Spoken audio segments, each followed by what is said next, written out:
everybody. We're excited to have you again this week. I wanted to welcome you to our podcast, the Living the WIT Life podcast.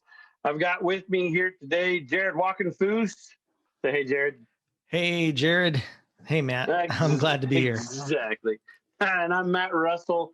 Troy is actually, he was usually with us. Troy is at a conference this week. And so he's unable to make it on the podcast this week. We will miss him, but I'm telling you right now that with Jared on here, you're not going to be lacking the knowledge. So, oh, thank you. Thank you. Likewise, yeah, Mr. Russell. Sure. So today we're actually going to talk about a pretty serious topic. We're going to talk about facing your hurts and wounds. And we're going to really just kind of have a conversation talking through that. And hopefully it's going to be something, I know preparing for this podcast and this conversation, it was something that really blessed me and helped me. And I'm hoping that it'll do the same for you. How about you, Jared? Did it help you out? Yeah, absolutely. I mean, during the course of life, I've come across a lot of people who have dealt with hurts and a lot of people that have been wounded, even in the church world and whatnot. There's people everywhere who are walking around and they're hurting. And I mean, we've all dealt with hurts in the past, and it's good to talk about topics like this. And, you know, as uncomfortable as it might be, sometimes we just need to talk about it. So I'm glad we're approaching this issue in the podcast today, Matt. Yes. And I know that for some men, this is something that's really uncomfortable for us. Come on. Oh, extremely. Yeah, men don't like to talk about it. In fact, oh boy, no.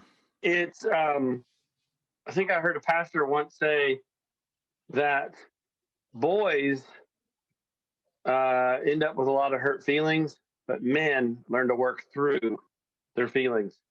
So that's not, I don't think, I mean, I heard it. It was great. It was part of a really good message, but I think that specific line can be a little misleading. So I want us to make sure that we jump into that and helping people. But there's all kinds of different types of hurts. I know, or different types of wounds. Like you mentioned one, a church wound. I know with our men's ministry, we've been able to help a lot of men who have father wounds or maybe the loss of a loved one. That's a big one. That's a big hurt. So maybe sometimes it's just the breakup. It's a relationship hurt. Those are big ones. Can you think of any others? Absolutely. Yeah. I mean, the relationship, whether it's a loss of just a severed relationship because you mutually decide to part ways, or if something tragic happens. You know, I was a hospice chaplain for about 1.5 years, and watching people let go of their loved ones as their loved ones are getting ready to transition into eternity. And just watching that can create some wounds. And a lot of times it brings wounds to the surface, you know, between family members and things like that. And as a chaplain, you know, you're trained to come into these crisis situations, and it's not always easy because people a lot of times are coming from various backgrounds, and dealing with those type of situations and wounds and hurts and different things like that come to the surface during trying times really taught me a lot. But it was a very challenging 1.5 years. And I just want to tip my hat off to anybody in that industry. I think people that are in the hospice care are definitely just saints, man. They're just amazing people that I think you really need to be called to that area. And I was thankful for the time I was there, but I was glad to be out of it and hand it over to somebody else, to be honest with you. I can understand that. You know, as a coach, one of the things that always hits me when we start talking about hurts and wounds, I know many of us have heard this from coaches, but I worked with a coach who was really big into this. He would tell the athletes there's a difference between an injury and a hurt. There's a big difference between being hurt and truly being injured is the big thing. In fact, these kids, these student athletes respected that man so much that it actually came back to bite him a little bit. He was telling me a story that he told the athletes, he said, unless you're injured, you unless you're actually injured, you stay on the field. And if you are injured, you find every way that you can to get off of the field. I mean, basically, he's telling them, putting this big fear into them that you do whatever you can to get off. Well, there was a kid. I didn't not to laugh at the thing, but the story that he shared was he had one athlete who actually broke his leg and had a compound Oh, fracture, wow. and he is army crawling off of the field, and he's screaming out during a football game. He's like, "I'm coming, coach. I'm getting off as fast as I can." Like, Oh, wow. no, lay down. I mean, there's a big difference between an injury and a hurt. Well, there's the same thing when you talk about hurts and wounds. There's a difference between them. Yeah. I know What we is all that face. difference? Well, What well, we what is all the face difference? hurts. That's a Okay. big thing. Every one of us. I know that someone could say something to me that hurts my feelings. I could have someone who set me up for failure, and then knowing that hurts me. A hurt is something that could impact me for sure. But it's basically when someone does something against us, it causes a hurt. It causes Yeah. us to feel an emotion that would be a negative emotion, whether it be sadness, whether it be um, a real somber, just weeping cry. It doesn't matter.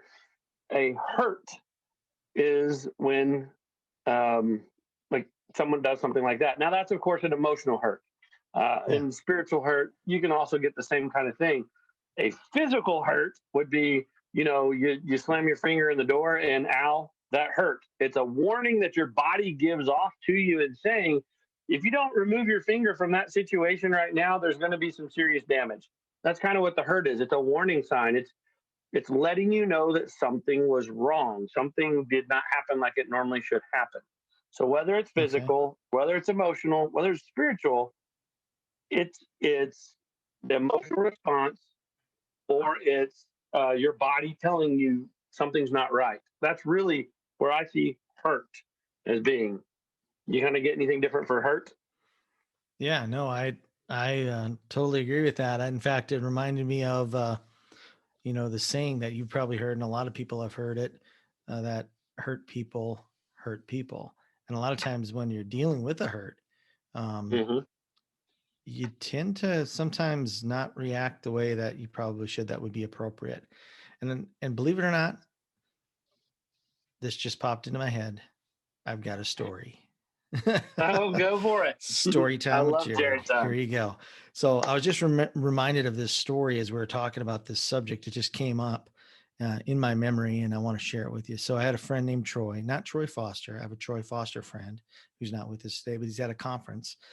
But there's another man named Troy, and he's a minister, and he was talking about when he was growing up. He grew up in Nebraska, and in Nebraska, you have some cornfields, and his mom and dad could always tell where Troy was, even if he was playing in the cornfield, because he had a dog. Get this, named Blue.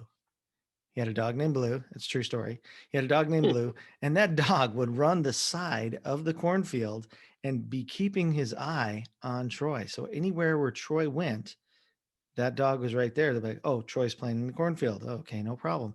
Well, one day, Troy got off the bus from school and he was coming home, and he was reminiscing about this story. And then later on in life, he was telling us in his message what the Lord revealed to him, okay, in this story. So remember, Troy and his dog named Blue are super close, they're tight. So he's getting off the bus and he's walking down the driveway to his house there on the farm. And he sees Blue, and Blue is coming towards him. Okay. And he can kind of tell that he's not moving real fast. And it looks like he might be limping. And as he gets closer to Blue, he realizes he's limping and he's bleeding.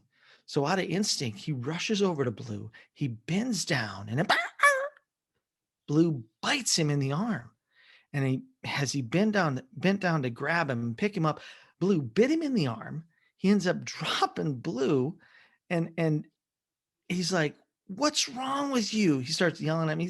He's a kid, okay? He doesn't know. "What's wrong with you? I'm your friend. I'm trying to help you. What's wrong with you?" And that's when later on in life, he finds himself in a church that I happen to be sitting in the pew, and he's telling this story. And he said, God has brought me back to that memory. And what he's revealed to me in that is hurt people hurt people. And, he was his friend. Troy would never hurt that dog. He loved that dog. Troy was just trying to help. But, even as, as friends and family, sometimes we try to help people who are hurting in a situation. And if we're not careful and using wisdom, sometimes they can react out of their hurt, and then we can get hurt. And then pretty soon there's a cycle of hurt, hurting, hurt. And pretty soon it's back and forth. And next thing you know, 10 years later, you're not talking to your brother or sister anymore. And that's unfortunate. So dealing with hurts and wounds, dude, I'm telling you, this is an important topic. And I think somebody's going to get blessed, even if by accident, by listening to this podcast. I believe it right now. Someone is hearing this. Maybe they heard that story and went, wow, light bulbs went off in relationships and things where people have bit at them, out of their hurt situation. And maybe they've taken it personally. I just want you to know right now, God's giving you an opportunity to change those things around. And I'm excited to see where things going. So yeah, thanks a lot for your explanation about hurts and wounds. Let's talk about wounds a little bit now. Kind of unpack that for me a little bit, teacher. Well, I know that some people give me a little bit of pushback on this, but I think especially when you're talking about a wound, we need to decipher these, a hurt from a wound. I think a hurt is that warning. It's that initial. It's that the experience from loss. It's the pain, the emotional feeling, or physical feeling, or something that you have when something's just not right or something went wrong. But the wound is really the result of ignoring the hurt. Oh, okay. I think whenever I face a hurt, I know one of the things that with our ministry, we try to really help people with this. I mean, this is something that there's so many people who have bondage and don't know that they do. They're carrying around hurts. They're carrying around wounds, and they don't know it. And it could be something. I mean, we've actually had people with our Pursuit for Truth ministry, the Pursuit for Truth event. We had some men who, as they're just going through and having this wonderful time and an encounter with God, and then God tells them or shows them something that they've been carrying. And I know so many men who have just reacted so strongly from that and just saying, I didn't know. And like you said, hurt people hurt people. Well, if you don't know that it's there, think of the damage that you can do not knowing. But I'm sorry, I'm getting off track there. So hurts and wounds. When you have a hurt and you don't address it, that leads to a wound. And that means that you're going to start reacting differently to different circumstances because you never addressed the hurt. The hurt, like for example, an easy one, a church, whenever someone faces some kind of has a church wound, and we've heard that, or a father wound, but in this case, we'll go to church. So say if someone's attending a church and then something there with the leadership, someone said something that was hurtful to this person. Yeah. Now, whether they intended it or not, it doesn't matter. It's the perception of the receiver. Right. So it was perceived to be hurtful. Well, rather than face it, that individual just stopped going to church. They just stopped going. So rather than facing the hurt, it became a church wound. That now they've got friends who are coming up to them and they're saying, man, we have a great time. We've got this cookout coming up this weekend. You should join us. And they're like, really, where is it going to be? He said, oh, it's over here at this church. And they hear the word church and they immediately go, no, I don't want anything to do with church. Right. Has nothing to do with that church. Has nothing to do with those people. Has nothing to do with anything. But that wound is still causing problems, and it's becoming an obstacle for them because they never face the hurt. That's what we need to do. We need to deal with the hurt. And there's different ways that we deal with hurt unhealthily, if that's a word. I could have just made that. There's ways that we deal with hurts in an unhealthy manner, That's better. But then there's Hmm. another way that Yeah. there's another way that um, there is a healthy way to deal with Okay. hurt. And it might Yeah. not be what people think. Right. So what I'm hearing you say is whether you have a hurt or you have a wound, there's a need for you to have some healing. And you can either get that healing sooner while it's still just a hurt, or later on, you can have a healing of a wound. But either way, you need that healing process to intervene somehow. And one of the things that I was thinking about that came to my mind while you were talking and talking about hurts and different things like that, growing up with six older brothers, my mom was kind of a makeshift nurse. She had to be because of the bumps and bruises and scrapes from the high level discussions, aka wrestling matches that we would have in our house between the brothers. Um, but every once in a while, we'd have a little boo boo, you know, a little scratch or a scrape or something. And I remember my mom at night, she would say, "Well, maybe you need to take the bandage off of that scrape or whatever, and let some air get to it. Don't cover it up all the time. Let some air get to it so it can scab over and it can heal and all that stuff." And I'm like, okay, cool.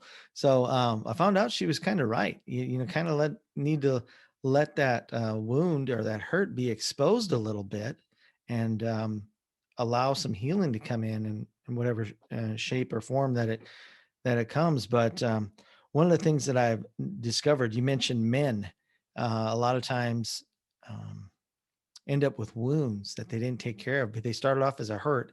They didn't take care of it, and then all of a sudden now they have these wounds that they've been carrying around for a long time. And then a lot of times it doesn't come to the surface until an opportunity where they get away, and they allow themselves to I'll just say it this way, let some air into the situation. They take the bandage off, or get the layers get peeled off to where they allow themselves to just um, be to the point where they say, hey, you know what, um, I'm walking with a limp. There's something wrong, I don't know why, but I have this issue in this area, and I'm wounded. And all of a sudden, as they face that, healing can begin to come. And that's important. That's one of the things I was thinking about is, uh, you know, you know, the question could be, what's the point of facing your hurts? Well, there's some serious effects of not facing your hurts, and there's some definite benefits to facing your hurts as long as you're getting that healing that you need. You know, so that's kind of where I was kind of thinking that things might go as we started our discussion. And I think there's probably a lot of people that um, will gain a little bit of insight. And you know, you mentioned the definitions of wounds and hurts, and I mean, we have to have some type of a starting point or a common ground, so to speak. So, the definition of a wound is being a hurt that you haven't dealt with. I think it's a good definition, at least for this podcast and for our listeners. That can kind of help with the rest of our conversation. So, thanks for spelling that out. Oh, yeah. I think, as you just said, I'm thinking about we're talking about the importance of facing it and dealing with it and letting air. And that really hit me in the fact that what happens when we don't do that? Right. We kind of discussed a little bit, but I think that if you don't deal with the hurt, you end up with a wound. You end up with an actual injury that changes. Well, the thing that we know is God made everyone on purpose. God called every single one of us to that purpose, to some great thing. God gave us gifts, talents, passions, desires, all of those things. And God said, not only did um, I make you to have, you know, a good future, a prosperous future, but I made you intentionally on purpose. Yeah. When we don't face our hurts, when they fester and become a wound, um, ultimately they become obstacles. They stop us from becoming what we're supposed to be. Those obstacles, Mhm. I believe that when I'm hurt, I'm not going to react the same way. And so think, we have a spiritual battle. It's not flesh and blood. It's a spiritual battle. And that's why earlier we were talking about hurts and I talked about the physical and emotional. I added spiritual too. We don't think about that as much, but that's more important. If the enemy can cause a hurt, if the enemy can lead us down, I mean, we have choice in the matter. I mean, please, we have choice. In fact, with hurts, you have the choice to face it or not. We have choice, okay? But the enemy can still try to direct us, lead us, guide us into a bad path, which leads to more hurts. Right. Well, those hurts, whenever I mean, being a teacher and a coach and working with students, I knew a lot of students who they faced so many hurts, so many things that they faced as a young, soon to be adult. Mm-hmm. So many things that I will cut this part out. Okay. Do you What hear in the music? world? Do you hear music? I do hear music. Let me turn the Bluetooth off. Hey, can you hear me now? I can hear you. But I hear. Do you still hear the music? Yes. Yes, I do. Is it there in your office? No? Do you heard the music too though, right? Yes, I did. Whenever you said it, I started looking and went, wait a I'm like, second. what's this? He's got theme music going. I'm like, this is kind of different. What are we getting ready for a transition? So cool. That's so amazing. Okay, I just closed all my apps. Okay, mark that down. Okay, I started feeling myself rambling anyways as I was doing that. What's the point in facing our hurts? I still hear it. That's so weird. Hold on. Let me make sure it's not outside. Can you still hear it too?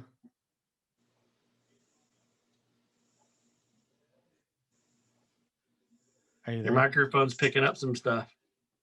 Is it? Yeah, it might be. It might be my wife out here.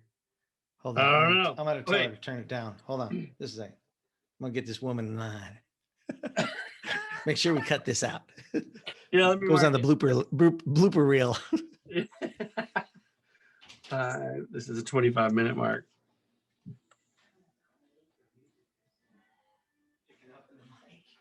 Sorry. It's your wife. That's funny out there. Thank you. Set her straight. That's right. That's right. Blooper reel. All right. So let me clear my thing here. Okay, so let me go back to the black eye now. Okay. No, she was so you were talking about young people and stuff. Okay, so one of the things being a coach and a teacher at a school and having young, soon to be adults and older adolescents is as you're watching them grow up, it amazes me how many wounds, how many hurts that those kids are faced with at such a young age. Right. But then I had one student in particular, one student who I knew this could be a situation. He was kind of having a little bit of a moment, and he was in the 8th grade, and I walked into the classroom and I quietly just asked all the other kids, just go ahead and go out in the hallway, please, if you could. And I closed the door. And as I'm doing that, I'm looking around the room and I'm looking for something, anything, any sharp object, not for me, but to protect him. I'm looking to get everything that would be a danger to him and just slowly kind of walk over to this desk, grab the scissors, put it in my back pocket, walk over to this, grab the, the ruler, go grab. So I was quietly talking to this student as I was also going around and grabbing anything that could be a danger to him if he were to get his hands on it. And I got everything, but I missed one thing. On the teacher's desk, there was a pair of safety scissors. Oh. And I what are safety scissors doing in an 8th grader's class? But I'm thankful that there are safety scissors. but he was faced with so much pain, so many hurts. He just thought, what's a better way to deal with them than just to end his life? So he literally walked over to the desk, grabbed those safety scissors, put them to his throat, and squeezed. They're Wow. safety scissors, so they're not supposed to cut skin. Well, he squeezed so hard that he left a bruise on his neck, and it barely cut the skin. If those would have Mm. been the other scissors that I picked up, he would have killed himself. Wow. But why would a 14-year-old kid have that much pain? Mm. Now that was a big eye opener. It wasn't that moment that I knew it, but I was able to share with him some great insight, because I talked to him. I said, that's not good that you did that. That's Yeah. not good at all. Right. But what do you think drove you to it? Mm. Says, because you've been facing all this pain and you never dealt with it. You've Wow. never been shown how to deal with it.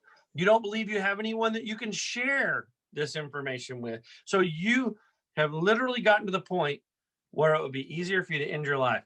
I said, so now let's think. The enemy comes to kill, steal, and destroy. God made you for great things. So the enemy, they can only see as far out as potential. The enemy doesn't see throughout all time. God does. Right.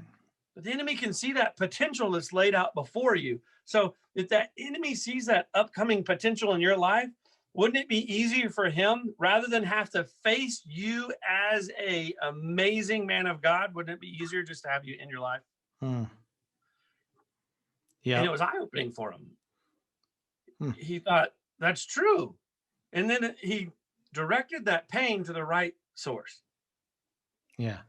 It's not me. It's not the other kids. It's not his homework. It's not his teacher. It's not his mom. It's the enemy. It's the enemy trying to put an end to his life.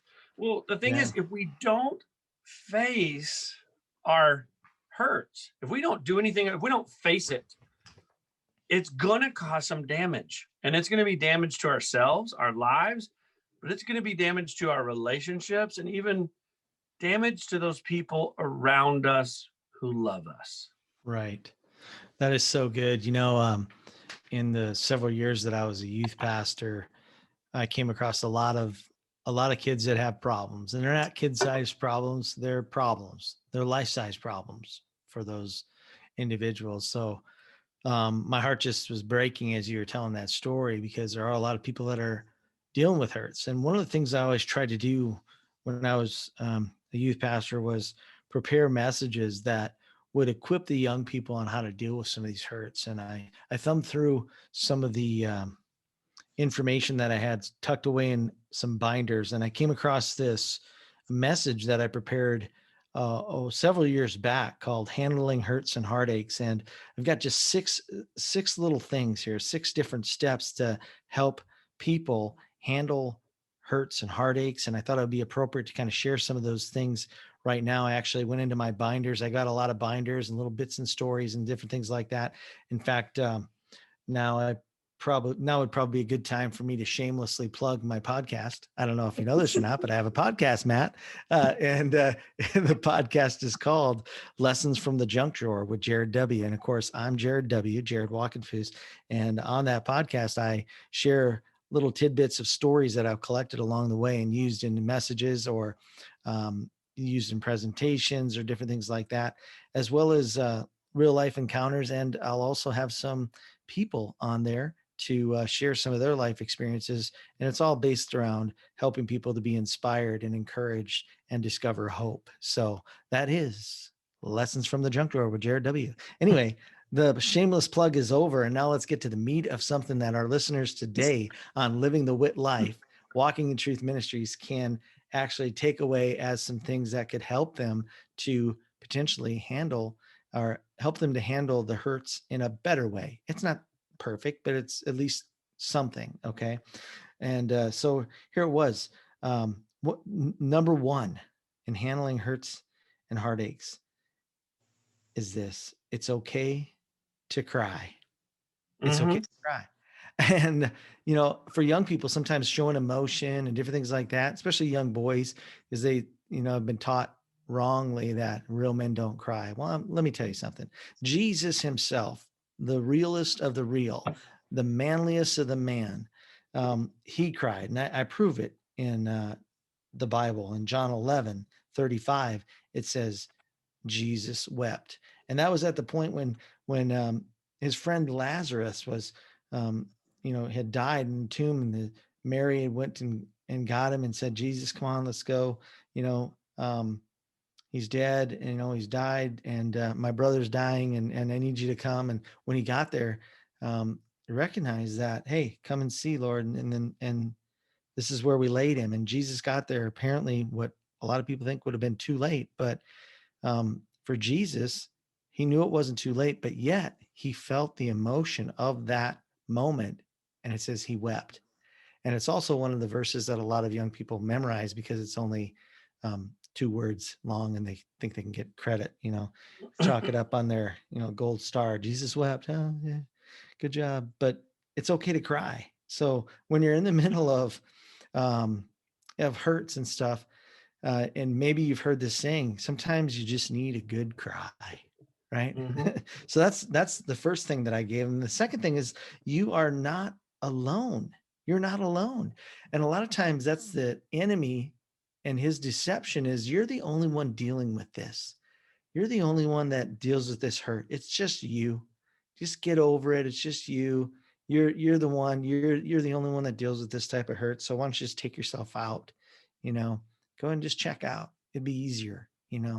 Uh, and he just lies to us. But in 1 Corinthians 10:13, it says, "No temptation has seized you except what is common to man." That means there's nothing new under the sun. But here's the good news in all of this: if that's the case, and everybody's tempted, and everybody goes through different hurts, and um, people maybe saying mean things to them, or doing things to them that are unkind, then what about God? Where's God in that moment? And where are my friends? I'm all alone. But the good news is, you're never all alone. He'll always be there for you. And in Deuteronomy 31:6, it says, "Be strong and courageous. Do not be afraid or terrified because of them, for the Lord your God goes with you." And it says, "And he will never leave you nor forsake you." That means he's there for you through thick and thin. So it's okay to cry. You're not alone. The third thing is, encourage yourself in the Lord. Sometimes we need to be our own best cheerleaders. When we're dealing with a hurt, and all of our friends maybe are turned against us, we need to encourage ourselves. And we get that example from David. David and his tribe is experiencing an amazing tragedy. And you maybe know this story in 1 Samuel chapter 30. And they come back, and their whole village is wiped out and devastated. And it says this, and basically, and it's 1 Samuel 30, verses 1-8. You can read that, and you can read to the point where the men come back, and um, they're weeping over their sons and their daughters and the loss of life that they've experienced. And it says they wept until they had no more strength to weep.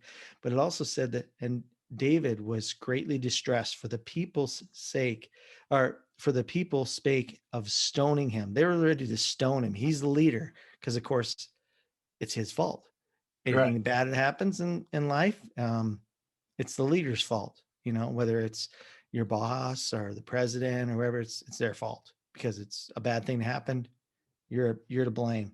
But what does he do? It says this in verse 6 of 1 Samuel 30. It says, "And David was greatly distressed, for the people spake of stoning him, because the souls of all the people uh, were they were grieved, and every man for his sons and for his daughters." And it says this, "But David encouraged himself in the Lord his God." He encouraged himself in the Lord his God. So it's okay to cry. You're not alone. Encourage yourself in the Lord. The fourth thing is a huge one. It's forgive yourself. So you find yourself in a hurt or a heartache, and you need to forgive yourself and others. And the Bible's pretty clear about forgiving yourself and others. And in Matthew 6, 12-15, we talk, the Lord talks about, or talking about the Lord's Prayer. It says, "Forgive us our sins, just as we have forgive those who sinned against us. And do not let us yield to temptation, but deliver us from the evil one." If you forgive those who sin against you, your heavenly Father will forgive you. But if you refuse to forgive others, your Father will not forgive you of your sins. And basically, in short, simpler terms, it's, hey, don't hold a grudge Mm-hmm. and forgive. You know, and one of the things I think is a misconception about forgiveness is that if I choose to forgive somebody because of the wrong thing they did or said, then I'm condoning it or I'm accepting it as okay. And the reality is this, here's an illustration. If you can imagine a bag, imagine like a bag, a pretty good sized bag, maybe like a duffel bag or an army bag or something like that, something pretty good size. And if you were to imagine everything that happened to you in life, and maybe it was an unkind word, or the boss, was you were treated unfairly at work, and you go, okay, I'm going to take this, I'm going to put it in the bag. Somebody called you a name, 4 eyes, you're too fat, you're too slow, you'll never amount to anything. Put it in the bag. Something happens to you, um, somebody breaks up with you and they lie about you or whatever, you put that in the bag. Pretty soon you're carrying this bag around. And a lot of times we carry that bag around and think, I'm justified to hold these grudges in this bag, whether it's a church hurt, whatever it is, where I'm justified to do that because what they did or said was wrong. Okay. Um, and you carry it around, and then, but one of the things it does, it just weighs you down. And what I teach young people and other people that I speak to is, we got to let go of that bag, because the reality is this: when you let go of that bag, that allows you to raise both hands up in the air to look to where your help comes from, and that's from the Lord. And the bag is still there. And here's the deal: it doesn't change the content of what's in that bag. If it was bad, it remains bad. It's not good to sexually molest a young child. If that happened to you, guess what? It's bad, it's evil, it will never be good. But the reality is this: you forgiving the person who did that to you doesn't say that you're justifying that action that was perpetrated upon you. But what it's saying is, by you forgiving it, is you're not going to let that define you. You're not going to let that weigh you down from being who God intended you to be. And there is great healing when you allow forgiveness to come in your life through that way. So that was probably where I spent the majority of my time when I would talk with young people, is on that area of forgiveness and not holding grudges. And the fifth thing is just stay connected. Don't isolate yourself. There's a thing about having solitude moments. Jesus did that. We encourage that. But isolating yourself when you're hurt is not necessarily the best thing. Um, it can lead to all different kinds of hurts, and it can just lead to things festering. You're alone with your own thoughts and stuff. And sometimes you need to be around other people. And in Hebrews 10:22-25, you can read that, and where it talks about, not forsaking the assembly together of the brothers and things like that, and the meeting together. And that doesn't mean just church. I think it means your Christian community, whatever that looks like, whether it's a small group, or maybe it's your neighborhood group, or maybe it's your family member that you just can confide in, or a best friend. Don't shut people out. You need to stay connected. And finally, sixth thing in dealing with hurts and heartaches is to take time alone with God. Take that time alone with God, because of anybody who would understand about people leaving him alone, betraying him, and having, you know, uh, things said about you or done to you, whether verbally or physically. Our Lord and Savior Jesus Christ can relate to that. And, just take that time to be alone with Jesus and with the Father.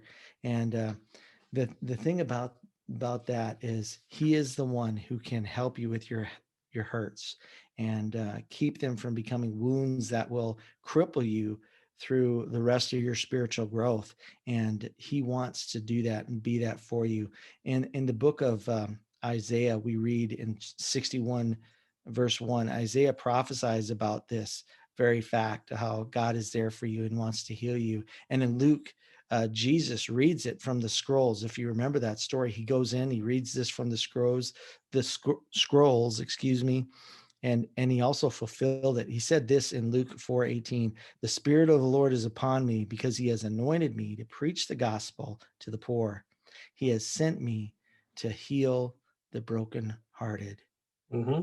Yeah, right there, to heal the brokenhearted, and to set people free to be who God intends them to be. So those are just 6 things. Hopefully they'll be beneficial for you. And, especially that number 4, forgiving yourself and others. And I think forgiving ourselves is sometimes the biggest hurdle when we're dealing with a hurt, and maybe it was partially self-inflicted, and you go, man, I can't believe I did that again, or I can't believe I did that. And you start beating yourself up for those things and stuff. But here's some good news for you. It's going to be okay. It's going to be okay. Because here's what I know, Matt. If you feel that you've messed up and you've created such a mess that God is not able to forgive it, then he's not God. Mm-hmm. But the good news is no mess is so big that he can't forgive it. And the reality is he already has. And all you need to do is accept his help so that you can find that healing and then ultimately become who he has created you to be. So that's what I've shared with them. And I know that was a little bit lengthy, but it was actually quite a bit shorter than the message when I preached it live to the kids, the youth, and the other people that I've come across. But there you go. That was a little sermon in a nutshell. Boom. Boom. I love it. That was great. And I think that there's going to be a lot of people. I know that for me, that was good to hear all of those 6. I mean, we have conversations about this stuff all the time, but it's a good reminder that this is a practical way that you can go and just make sure you're following down these steps, and it'll help you as you're facing hurts and wounds. And forgiveness is a big key. I think one more thing to add to that, one more fallacy that I feel a lot of people, when they're looking at forgiveness, they think that they have to actually go to the individual themselves. And that's not always true. That's not. Yeah. Now, is it good? Like if Jared said something, that hurt my feelings, should I go and talk directly to Jared? Yes, that's what we should do. That's what believers should do. Right. But if it's something that I've held on to and I've festered and I put it in my bag and I'm carrying this bag around, and then all of a sudden I think, I'm at this big event and people are talking about forgiveness, and I realize, oh my goodness, Jared said that one thing and it really hurt my feelings. Wow. And I've been carrying it around this whole time. I need to call Jared. The reality is if I call Jared, now I know Jared wouldn't say Matt who, but right. But still, if I call up Jared and I say, hey man, back 10 years ago, you said this one thing and it really hurt my feelings. What am I now putting on him? I mean, now this has not been an issue for him for this whole time. Right. May not He's even not remember the one carrying the bag. Right. I am. That's a good point. So I don't need to go all the way to him. Don't put that on yourself to think that, well, who else hurt me in my life? Because sometimes when we start going down this path, when you start to feel the freedom from facing your hurts, well, don't you know you want to get rid of all of them? You want to face them all. You're like, okay, I feel good. Where's some more? Well, yeah, but the one you go to is God. The forgiveness, you need to forgive them, but you need to tell God you forgave them. You don't have to go to them to say it. Right. You don't have to. Now, if you're able to, that's good. That's healthy. But it's not something that, well, they've died, I can't ever say anything. Oh, no. Right. That's a good point. God. Yeah. That's it. But here's another, just 2 quick points, and I'm going to hand it back over to Jared. One, I wanted to add this, Psalm 34:18. God draws near to the brokenhearted. Oh, good. That's something good. He draws near to you. Just know he's there. Now, there's ways to face. There's ways to face hurts. There's also confusion that sometimes happen with hurts. For me, whenever I read from Job, it confuses me to no end. But just realize that in Job, he starts off in the very beginning, and he's one of the wealthiest people around. And he's got 7,000 sheep, 3,000 camels, 500 yoke of oxen, 500 female donkeys. He's got many servants and all kinds of stuff. He's got 7 sons and 3 daughters. So he's got 10 children. He's got all these possessions. And the thing is, God and Satan are having this little bit of back and forth. And I mean, for those of you who don't know the story, you can go in and read it. I'm not going to go through in depth. There's so much wealth in this, so much rich, just Bible right here. But here's the deal. A servant comes and knocks on the door while he's having his dinner. Not the servant, but Job. Job's having dinner. The servant comes to the door. Yeah. And then he says, hey, I'm sorry, but, and then he gave bad news. He gave bad news, and it happened over and over and over again. The bad news was so-and-so came in, raided, killed all of your sons and daughters. They're dead. I was the only one who got away. And then the Bible says, as he was still speaking, came another servant. So he didn't get any time in between. Yeah. He didn't get to go sit back down. He didn't get to face that. And then the next servant came up and said the same thing about the donkeys, about the oxen, about everything. He went from having all these things to having nothing but him and these servants who are now messengers. It's like, thanks for giving me the message. But the thing was, the next phrase, this is the thing that confuses me. As soon as it's all done, as soon as it's all finished, Job arose, tore his robe, shaved his head, which is all kind of fast. But anyways, but he fell to the ground and he worshiped. He just had his entire life turned upside down. And this is where we get the song a lot of people are familiar with. But he said, naked I came from my mother's womb, and naked I shall return. The Lord gave and the Lord has taken away. Blessed be the name of the Lord. He blessed him. Yeah. He praised God. He praised him, even though he was just faced with this loss. Because sometimes we're facing hurts, and it's because we are not seeing the big picture. Mm-hmm. The second story to share real quick has a lot to do with that. By the way, if you go and you read the end of Job, I mean, there's a lot of conversations. He's got some friends. They're kind of chatting back and forth on how could you be this way? Why can't, I mean, they're just back and forth all the way through it. But the very end, Job was faithful. Now, there was a point when he questioned and God put him in his place. And that is a great scripture to go read. I love the sarcasm in it. Mm-hmm. Basically, Job just says he's questioning and God says, wait a second. Were you there when I made the heaven and the earth? Oh, no, wait, that was me. I mean, it's just kind of that kind of attitude. Yeah. But anyways, at the very end, he gives him double. He gives Job back double what he had before, including his sons and daughters. Some people think he had 10, and now in the end, he gives them 10. That's not double. No, because the other ones are in heaven. So he now has 20. But anyways, for me personally, my story, my salvation experience was similar to that. It wasn't something that I faced, but I got to witness. But there was a tragic bus crash. And there was a man whose son died on this youth bus crash. There were 4 people who died, one of which was this man's son. This man lost his wife in the year before to cancer.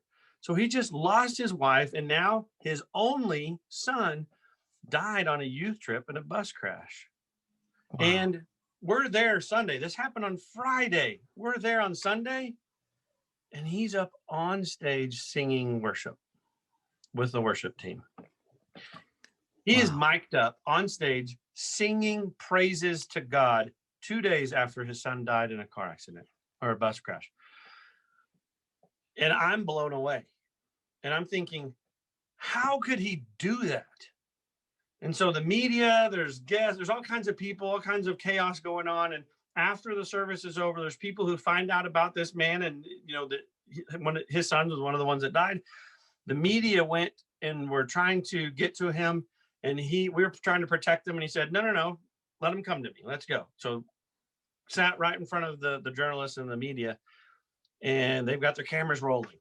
And they're sitting there and they're asking him all these questions, and they're asking questions trying to get him to say negative things about God. They're leading him into saying negative things about God because of this situation, this hurt that he faced. And he said, stop right there. And this next phrase is what blew me away. And this next phrase is what changed my life. He said, I know where my son is today. Think of that. Wow. I know where my son is today. And if one person comes to know Christ because of his death, then praise God. Wow, that is truly powerful. And one of the things that I was thinking about as you were sharing that story is the fact that we mentioned it earlier. Everybody deals with hurts. Everybody has the potential to have wounds in their life, and it's how we deal with those hurts when they happen. Are we going to take godly counsel? Are we going to do some things that are going to help us to get to a place of healing? Or are we going to isolate ourselves and run away or nurse those hurts and things like that? You can either run away from God or you can run to God. And my encouragement to anybody listening today's podcast is run to God, because he is the healer. He's the healer of the brokenhearted. He's there for you. And I've just, as difficult as of a topic as this is to really talk about, because a lot of people don't want to talk about it, I've enjoyed it. And I just want to tell you guys, if you're a man out there, I want to tell you about an opportunity. You don't have to get it all together before you go to the hospital, men. You know, we think, well, it's got to be really, really bad before I go, or I don't need to go do the checkup. Guess what? You should go do the checkup. Okay. When you're 40 or 50, whatever, and just get the checkup done just to see if there's anything in there that you don't know about. Well, one of the ways that you can get a checkup done in your life is to be around other men who are also hurt and flawed. And you can do that at Walking in Truth's Men's Pursuit for Truth, which is coming up March 4th through the 7th. And if you go to walkingintruthministries.org, you can find out more details there and get registered and signed up. It's going to be great time. I'm going to be there. Matt's going to be there. We're going to be there just watching God as he takes a group of men that are just flawed and just being real. And we're going to have a good time. We're going to have, there'll be some fun times. There'll be food, and there'll be some good teaching, and there'll be food, and there'll be opportunities to just, be outdoors. And we're going to the beautiful Cedar Canyon Camp and Retreat Center. And it's just gorgeous there. And I don't know if I mentioned it or not, but there'll be food, and and you can tell one of the reasons I'm going is because I heard there's going to be food there. So you're going to want to be there March 4th through the 7th. And that's the Pursuit for Truth in Cedar Canyon Campground. It's in Texas. And I'm looking forward to getting there and being there. And what we're going to see happen is kind of what we've been talking about throughout this whole podcast, is we're going to see an opportunity for men to come, bring some of their baggage with them, but allow God to help them to discover who God intended them to be, you and I. And I'm looking forward to serving, because we don't want to have that extra weight, man. We want to move forward with God and be a mighty men of God. And your family's counting on you. So be there. So that's into my plug. I just thoroughly enjoyed being with you today. And I'm looking forward to our next podcast. And this has been Living the WIT Life. And I'm just going to sign off, and thank you, Matt, for being here, and God bless you. And we will see you or hear you or talk to you. We can clean that up in editing. And we've been living the WIT life, and we will talk to you next week.